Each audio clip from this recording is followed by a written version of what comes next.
Hi friends, ఎలా ఉన్నారు friends? నేనైతే బాగున్నాను ఫ్రెండ్స్. మనం దీపారాధన చేయబోయే ముందుగా 2 ఒత్తులు తీసుకొని ఈ విధంగా చేసుకొని తూర్పు ఒక ఒత్తి, ఈశాన్యం ఒక ఒత్తి, ఉత్తరం సైడ్ ఒక ఒత్తి, 3 ఒత్తులు వేసుకోవాలి ఫ్రెండ్స్ తప్పనిసరిగా. ఇది ఏకహారతి. దీంట్లో ఒక ఒత్తి వేసుకోవాలంటే డైరెక్ట్గా మనం అగ్గిపుల్లతో గీసి వెలిగించకూడదు. దీన్ని ముట్టించుకొని దీని నుంచి దీపారాధన చేసుకోవాలి.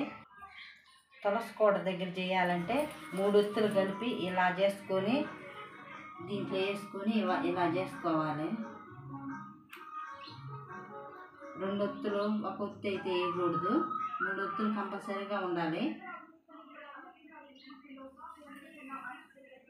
తర్వాత దీపారాధన చేసిన వెంటనే గంధం బొట్టు, కుంకుమ బొట్టు ఖచ్చితంగా పెట్టాలి. అక్షతలు కూడా వేయాలి.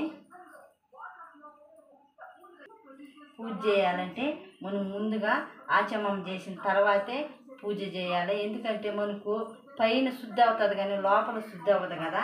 అందువల్ల ఆచమనం చేస్తే మనకు లోపల కూడా శుద్ధి అవుతుంది. అందువల్ల ఆచమనం తప్పకుండా చేయాలి.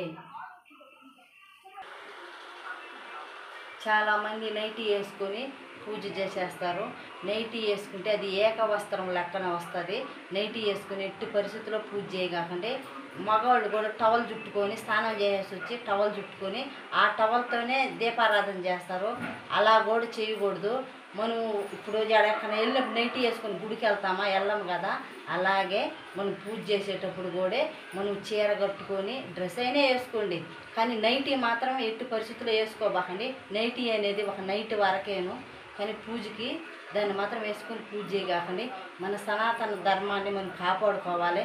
మన హిందూ సాంప్రదాయాన్ని మనము కాపాడుకోవాలి. మనం హిందూ ధర్మంగా పుట్టాము కాబట్టి మనం పుట్టినందుకు మన హిందూ ధర్మాన్ని మనం కాపాడుకోవాలి. Hi friends.